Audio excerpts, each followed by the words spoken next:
নমস্কার, the story teller চ্যানেলে আজকের গল্প বিভূতিভূষণ বন্দ্যোপাধ্যায় রচিত রাক্ষসগণ।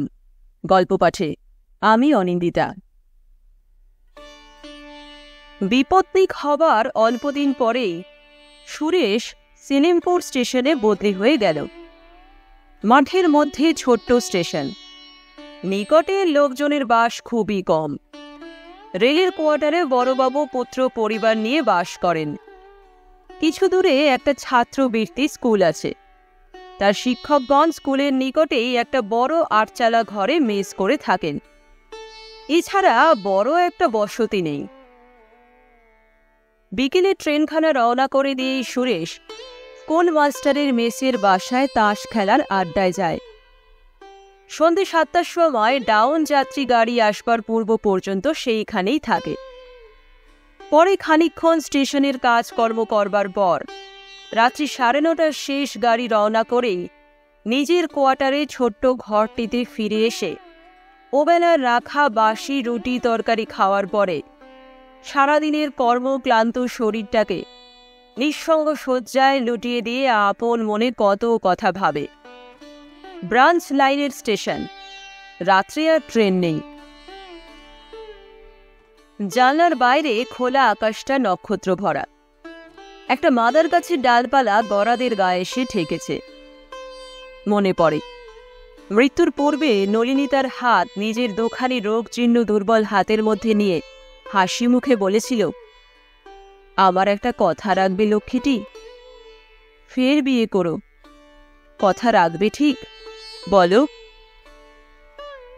সে নলিনীর মুখে হাত চাপা দিয়ে বলেছিল, ছি, ওসব কথা কি বলতে আছে? তুমি সেরে উঠবে। ডাক্তারবাবু তো বলেছেন পূর্ণিমাটা কেটে গেলেই পথ্যি দেবেন। ওসব কথা আর তুলো না। মা ভয় পেয়ে কান্নাকাটি করবেন। ছি। সে পূর্ণিমা আর কাটেনি। কর্মভারনত নিরানন্দ প্রবাসীর দিনগুলিতে নলিনীর এই স্মৃতি মাঝে মাঝে কাজের ফাঁকে ফাঁকে সুরেশের অন্যমনস্ক মুহূর্তগুলি মধুর রসে ভরিয়ে তোলে। নিশীতে ফোটা রজনীগন্ধার মিঠা মৃদু সুবাসের মতো, বিশেষ করে এই সব রাত্রে যখন সে একা। মাঘমাসের সকালবেলা এইমাত্র স্টেশন থেকে এসে রাঁধতে বসেছে। একটি 12-13 বছরের অপরিচিতা মেয়ে একখানা থালা হাতে ঘরে ঢুকে লাজুক সুরে বলল, মা পাঠিয়ে দিলেন। থালাতে 6-7টি বাটিতে নানা তরকারি। সুরেশ হঠাৎ বড় সন্ত্রস্ত হয়ে উঠল। কি করা উচিত ঠিক করতে না পেরে তাড়াতাড়ি তরকারি বাটি থেকে নামিয়ে সেগুলো খালি করে দেবার চেষ্টায় একটা অনর্থক ব্যস্ততার আমদানি করে বসল। মেয়েটি মৃদু হেসে বলল, বাটি এখন থাক, রেখে দিন আপনি, ঝি এসে নিয়ে যাবে। শুধু থালাখানা উঠিয়ে নিয়ে সে চলে গেল। সুরেশ ভাবল, বড়বাবুর বাসা থেকে এসেছে বটে, কিন্তু বড়বাবু নিজের মেয়ে নয় সে জানে। এতদিন এই মেয়েটিকে কখনো দেখেনি তো। বেশ শান্ত মুখখানি। মাসখানেক কেটে গেল। ব্রাঞ্চ লাইনের স্টেশনে ছোটবাবুর জীবন সকাল সন্ধ্যা একঘেয়ে একরঙা ছবির মতো বৈচিত্র্যহীনভাবে কেটে চলেছে। সেই মেয়েটি আরও কয়েকবার নানা কাজে সুরেশের বাসায় যাতায়াত করেছে। মেয়েটি বড়বাবুর ভাগ্নি। মা নেই। বাপ পদ্মার ওপারে কোনো এক স্টেশনে চাকরি করেন। সম্প্রতি মামার বাড়ি এসেছে বেড়াতে। মামিমাকেই মা বলে ডাকে। এসব খবর সুরেশ ক্রমে জানতে পারে। একদিন কি কাজে মেয়েটি এলো। সুরেশ কথায় কথায় বলল, রেনু, পানগুলো আজ কতদিন ধরে পড়ে রয়েছে, সাজা অভাবে খাওয়া হয় না, গোটাকতক সেজে রেখে যাবে। রেনু অমনি পান সাজতে বসে গেল। নিপুণ হাতে একরাশ পান সাজা শেষ করে সে নিজের তাগিদ দিয়ে কলঙ্ক ধরা অপরিষ্কার কাঁসার ডিবেটা সুরেশের বাক্সের কোল থেকে বার করে নিয়ে সেটা খানিকক্ষণ বসে বসে বালি দিয়ে মেজে ঝকঝকে করে তুলল। বিছানার ধারে পানে ভর্তি ডিবেটা রেখে দিয়ে হাসি মুখে বলল, 2 আনা পয়সা দিন আমাকে। সুরেশ বসতে না পেরে বলল, কেন বলো তো? বউ মারা গিয়ে সন্ন্যাসী হয়েছেন বুঝি? না মশলা, না একটু এলাচ, না দারচিনি। পয়সা দিন, আমি ভজুয়া পয়েন্টসম্যানকে দিয়ে আনিয়ে রাখবো বাজার থেকে। এক একদিন তার কোটের পকেট থেকে ময়লা রুমালখানা, বালিশের তোয়ালেখানা কে সাবান দিয়ে ধুয়ে রৌদ্রে দড়ির টানায় মেলে দিয়ে চলে গিয়েছে। ট্রেন পাস করে বাসায় ফিরে এসে সে দেখতে পায়। তারপর দিন কয়েক সে অদৃশ্য সেবা হস্তের সন্ধান পাওয়া যায় না। হঠাৎ অপ্রত্যাশিতভাবে একদিন চোখে পড়ে ঘরের তক্তপোষের নিচে তার ছোট পাথর বাটিতে এক বাটি বেনের শরবতকে সযত্নে ঢাকা দিয়ে রেখে গিয়েছে। স্কুল মাস্টারদের মেসের বাসায় তাস খেলার ফাঁকে ফাঁকে অন্যমনস্ক হয়ে পড়ে। টিকিট বিক্রির জানলায় পয়সা গুনে দিতে দিতে ভুল হয়। নির্জন শয্যা প্রান্তের সাথী মাদার গাছটার অন্ধকার ডালপালার সীমারেখা আরও অদ্ভুত অদৃষ্টপূর্ব মনে হয়। ঝি পাচির মা সেদিন অত্যন্ত বেলায় কাজ করতে এলো। কৈফিয়তের সুরে বলল, একটু বেলা হয়ে গেল বাবু, এই দুপুরের গাড়িতেই রেণু দিদি আবার চলে যাবে কিনা, তাই সকাল সকাল বড়বাবুদের পাঠ সেরে তবে আসছি। সুরেশ যেন আকাশ থেকে পড়ল। বলল, রেণু আজ চলে যাবে? কই তা তো, কেন আজ কেন? আমি তো কিছুই জানি নে। কথাটা বলেই সে নিজের ভুল বুঝতে পেরে চুপ করে রইল। পরের বাড়ির মেয়ে, তার সঙ্গে তো পরামর্শ করে মেয়েটির যাতায়াত ধার্য হবে না। যায় যাক না, তাতে কি? পাঁচির মা বলল, নিজের বাপের কাছে চলে যাবে। বাপ সেখানে বিয়ের সম্বন্ধ করেছে কিনা, তাই মেয়ে দেখতে আসবে। গেলেই বাঁচি, যে মামি খাটিয়ে খাটিয়ে মুখে রক্ত উঠিয়ে মারে, না একটু যত্ন, না একটু আত্মি। 12টার ডাউন ট্রেন আসবার বেশি দেরি নেই। সুরেশ এইমাত্র খেয়ে উঠে পান মুখে দিয়ে কোট পরছে। রেণু বাসার সদর দরজা পার হয়ে উঠোনে এসে ঢুকল। একটু যেন ইতস্তত করে পরে ঘরে ঢুকে বলল, আমার একটা সেফটি পিন সেদিনকে এখানে ফেলে গিয়েছি।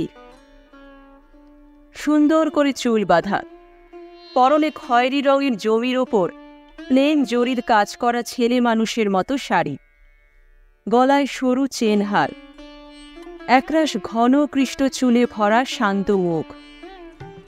সুরেশ বলল, তুমি আজ চলে যাবে রেণু? কই, সে কথা তো জানি নে। এই 12টার গাড়িতেই বুঝি। রেণু একন ওকনে কি খুঁজছিল। বলল, আবার এই কাচের গিলাসটা সোজা করে বসিয়ে রেখেছেন? একটা ভেঙেছেন যে এমনি করে সেদে। আমি তো এই গাড়িতেই যাব। একটা সেফটি পিন দেখেছেন কোথাও? কোন প্রশ্নটির উত্তর সুরেশ আগে দেবে ভেবে ঠিক করবার আগেই রেণু বলে উঠল, না, সে আর পাওয়া যাবে না। আচ্ছা, আমি যাই, গাড়ি এলো বলে। কথা শেষ করেই হঠাৎ সে সুরেশের পায়ের কাছে উপর হয়ে প্রণাম করে উঠে শান্ত নত মুখে সদর দরজা পার হয়ে চলে গেল। পূর্বেও ঘরে কেউ ছিল না, এখনও কেউ নেই।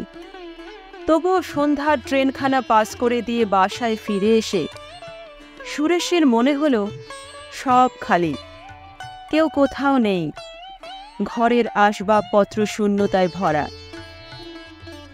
মাসখানেক পরে বড়বাবু সুরেশের কাছে এক অভাবনীয় প্রস্তাব উত্থাপিত করলেন।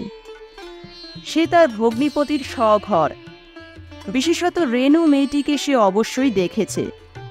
সংক্ষেপে, রেণুর সঙ্গে তার বিবাহের প্রস্তাব। প্রথমে সুরেশের কথাটা যেন বিশ্বাস করতে ইচ্ছা হল না। পরে সে চুপ করে রইল। বড়বাবু প্রবীণ ব্যক্তি, সুরেশের বয়স সবে 23।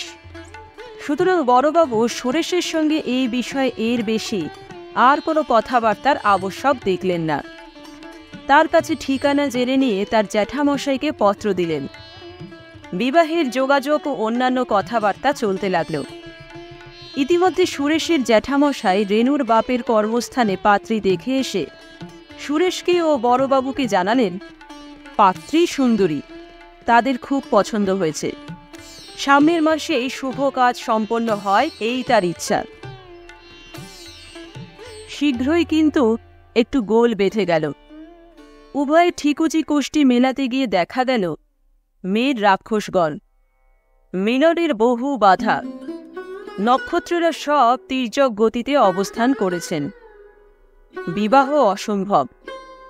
সুরেশের বিধবা মা কেঁদে বললেন, তার ছেলের নরগণ, তিনি কখনোই এ পাত্রীর সঙ্গে ছেলের বিয়ে দেবেন না। জ্যাঠামশাইও সম্মতি দিতে পারলেন না। তবে খুব দুঃখিত হলেন, কারণ মেয়েটিকে তার ভারী ভালো লেগেছিল। সুরেশ বাড়িতে চিঠিপত্র দেওয়া একেবারে বন্ধ করে দিল। তবে তার স্বগ্রামস্থ কোনো বন্ধুকে লিখিত পত্রের সংবাদে বাড়ির সকলে জানতে পারল যে সে শীঘ্রই গেরুয়া ধারণ করে রামকৃষ্ণ মঠে যোগ দেবে। সুরেশের মা দেশ থেকে রেলের বাসায় এসে পড়লেন। নানা মতে বোঝালেন, কান্নাকাটিও কম করলেন না। পাঁচির মার মুখে রেনু ও সুরেশের পূর্ব পরিচয়ের কথা সব শুনে বললেন, কোথাকার এক রাক্ষসী, সে আমার ছেলেকে ফাঁদ পেতে ধরতে এসেছিল। তোর বিয়ে না হয়, এমনি বেঁচে থাক, দরকার নেই আমার ছেলের বউয়ের সেবার, ইত্যাদি। বিবাহ হল না। বিবাহ ভাঙবার পর থেকে বড়বাবুর বাসার সঙ্গে সুরেশের সদ্ভাবও আর তেমন রইল না। বড়বাবু আর ভালো করে কথাই বলেন না। বছর ঘুরতে না ঘুরতে সুরেশের অন্যত্র বিবাহ হয়ে গেল। অবস্থাপন্ন ঘরের সুন্দরী মেয়ে, নাম আভাবতী, বেশ নম্র লাজুক। সুরেশের বিবাহের অল্পদিন পরে নববধূকে রেলের বাসায় নিয়ে এলো। মাদারগাছির তলাকার ছোট্ট বাসাটিতে তারপর তারা দুজনে যে সুখে নীড় বাঁধল, সুরেশের তা কত সীমাহীন নির্জন রাত্রির স্বপ্ন। শেষ পর্যন্ত সুরেশের মনে হল, ভালোই হয়েছে সে বিয়েটা না হয়ে। গণকের কথা একেবারে উড়িয়ে দেওয়ার জিনিস তো নয়। ভগবান যা করেন মঙ্গলের জন্যই করেন। ইতিমধ্যে আরও দুটো খবর সে পেয়েছে। রেনুর বিবাহ কোনো রকমে হয়ে গিয়েছে এবং বিবাহের কিছুদিন পরেই রেনুর বাপ কলেরায় মারা গিয়েছেন। আরও 1 বছর কাটল। আভাবতী যে শুধু দেখতে সুন্দরী তা নয়, তার আয়-পয় যে খুব ভালো তার প্রমাণও শীঘ্র উপস্থিত হল। সুরেশ বিখ্যাত পাটের ব্যবসায়ের গঞ্জ রসুলপুর স্টেশনের অস্থায়ী চার্জ পেয়ে বদলির হুকুম তালিম করবার জন্যে প্রস্তুত হল। মাইনেও গেল বেড়ে। যাবার দিন ক্রমেই নিকটে এসে গেল। স্কুল মাস্টারেরা মেসের বাসায় তাকে এক বিদায় ভোজে নিমন্ত্রণ করে আকণ্ঠ খিচুড়ি ও ইলিশ মাছ ভাজা খাওয়ালেন। সে চলে যাওয়াতে যে সেলিমপুরীর বিশেষ ক্ষতির কারণ ঘটল, এ সম্বন্ধে নিমন্ত্রিত ব্যক্তিগণের কারো দুমত দেখা গেল না। সে অভাব ভবিষ্যতে পূরণ হওয়ার বিষয়েও অনেকে সন্দেহ প্রকাশ করলেন। রওনা হওয়ার পূর্বদিন সারা বিকেল ধরে জিনিসপত্র গোছানো হল। আভাবতী ভারী গোছালো মেয়ে। সন্ধ্যের আগেই সব জিনিস বাঁধা ছাতা হয়ে গেল। মায়ের ট্রাঙ্ক বন্ধ করার আগে স্বামীর আয়না, চিরুনি, পানের ডিবিটি সকলের ওপরে রাখা পর্যন্ত, পাছে বা কখনো পথে দরকার হয়।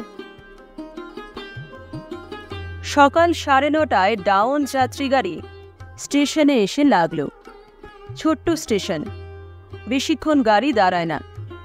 যাত্রীর দল কে কার ঘাড়ে পড়ে এই রকম অবস্থায় ওঠানামা করছে। সুরেশ স্টেশনের কড়িদের সাহায্যে মালপত্র ওঠানোর ব্যবস্থা করে দিয়ে স্ত্রীকে মেয়ে কামরায় তুলে দিতে গেল। মেয়ে গাড়ির সামনে প্ল্যাটফর্মের কৃষ্ণচূড়া গাছটার তলায় এইমাত্র একটি অল্প বয়সী মেয়ে গাড়ি থেকে নেমে দাঁড়িয়ে সম্ভবত মালপত্র নামাবার অপেক্ষা করছে। সঙ্গে একজন প্রৌঢ়া একটা ছোট্ট ট্রাঙ্ক ও ও একটা বড় বোচকা নিকটে নামালো। সুরেশ হঠাৎ থমকে দাঁড়িয়ে গেল। আরও একবার ভালো করে চেয়ে দেখল। না, তার ভুল হয়নি, ঠিকই দেখেছে সে। সরু পার ধুতি পরা, হাতখালি, মাথায় আদরুক্ষ চুল, বিধবা বেশে রেণু। সুরেশ সেখানে আর দাঁড়াতে পারল না। দিশাহারা ভাবে সে নিজের গাড়িতে উঠল। রেণু সম্ভবত তাকে দেখেনি, তার চোখ অন্যদিকে ফেরানো ছিল। সুরেশের সারা শরীর দিয়ে কি যেন একটা ঝাঁঝ বেরুচ্ছিল। নিজের কতকটা অজ্ঞাতসারে তার মনে হল, উফ, কি বেঁচেই গিয়েছি। মার কথা যদি তখন না শুনতাম। তার আরও মনে হল, বড়বাবু এই খবর পূর্বেই জানতেন, কিন্তু প্রচার হতে না দিয়ে গোপন রেখেছিলেন। তারপর কখন গার্ড হুইসেল দিয়েছে, কখন গাড়ি চলেছে, এসব তার খেয়াল নেই।